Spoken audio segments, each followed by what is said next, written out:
ಸ್ನೇಹಿತರೆ ನಮಸ್ಕಾರ. ಸರ್ವಜ್ಞನ ತ್ರಿಪದಿಗಳು ಕಾಲ ದೇಶಗಳಿಗೆ ಮೀರಿದ ಸತ್ಯವನ್ನು ಸಾರುತ್ತವೆ. ಇದರಲ್ಲಿ ಬಹಳ ಮುಖ್ಯವಾದ, ನನಗೆ ಇಷ್ಟವಾದಂತಹ, ಜಗತ್ತಿಗೆ ಬದುಕಿನ ಸಾರವನ್ನು ಸಾರುವಂತಹ ಒಂದೆರಡು ವಚನಗಳನ್ನು ತಮ್ಮ ಮುಂದೆ ವಾಚಿಸ್ತೇನೆ.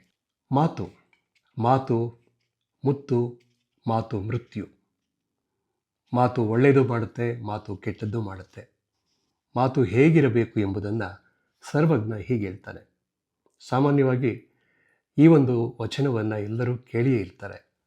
ರಸಿಕರಾಡುವ ಮಾತು ಶಶಿ ಉದಯವಾದಂತೆ, ರಸಿಕರಲ್ಲದವರ ಬಿರುನುಡಿಯು ಕಿವಿಯೋಳ್ ಕೂರ್ದಸಿಯ ಬಲಿದಂತೆ. ಸರ್ವಜ್ಞ ಅಂದರೆ ರಸಿಕನಾಡುವ ಮಾತು ಶಶಿ ಉದಯವಾದಂತೆ, ಅಂದರೆ ಆಗಸದಲ್ಲಿ ಶಶಿ ಉದಯವಾದಾಗ ಆಗಸ ಎಷ್ಟು ಚಂದವಾಗಿ ಕಾಣುತ್ತೋ ಹಾಗೆ ರಸಿಕರಾಡುವ ಮಾತುಗಳು ಇರುತ್ತವೆ ಎಂಬುದಾಗಿ ಸರ್ವಜ್ಞ ತನ್ನ ತ್ರಿಪದಿಯಲ್ಲಿ ಹೇಳಿದ್ದಾನೆ.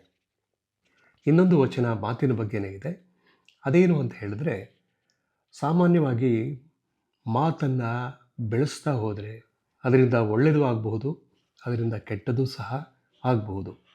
ಕೆಟ್ಟದ್ದೇನಾದರೂ ಆಗಿಬಿಡಬಹುದು ಎಂಬಂತಹ ಒಂದು ಕಾರಣಕ್ಕೋಸ್ಕರ ಈ ಒಂದು ವಚನವನ್ನು ಸರ್ವಜ್ಞ ಬರೆದಿದ್ದಾನೆ. ಮಾತು ಬಂದಲ್ಲಿತ ಸೋತು ಬರುವುದು ಲೇಸು, ಮಾತಿಂಗೆ ಮಾತು ಮಥನಿಸೆ, ಮಾತಿಂಗೆ ಮಾತು ಮಥನಿಸೆ, ವಿಧಿ ಬಂದು ಆತುಕೊಂಡಿರುವುದು. ಸರ್ವಜ್ಞ ಅಂದರೆ ಮಾತು ಬೆಳೆಸ್ತಾ ಹೋದರೆ ಅಲ್ಲಿ ಯಾವ ರೀತಿಯ ವಾತಾವರಣ ಸೃಷ್ಟಿಯಾಗುತ್ತೋ ಗೊತ್ತಿಲ್ಲ.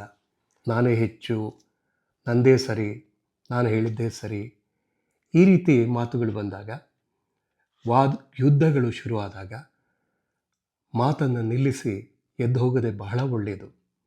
ಇಲ್ಲದೇ ಇದ್ದರೆ ವಾತಾವರಣ ಹಾಳಾಗುತ್ತೆ, ನಮ್ಮ ಮನಸ್ಸು ಹಾಳಾಗುತ್ತೆ, ಪರಿಸರ ಹಾಳಾಗುತ್ತೆ.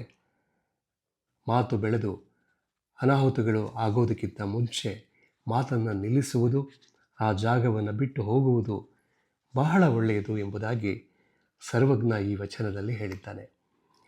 ಸ್ನೇಹಿತರೆ, 2 ವಚನಗಳನ್ನು ನಿಮ್ಮ ಮುಂದೆ ಹೇಳಿದ್ದೇನೆ. ಇನ್ನೂ ಅನೇಕ ವಚನಗಳಿವೆ, ಸತ್ಯ ಸಾರವನ್ನು ಸಾರುವಂತಹ ಅನೇಕ ವಚನಗಳಿವೆ.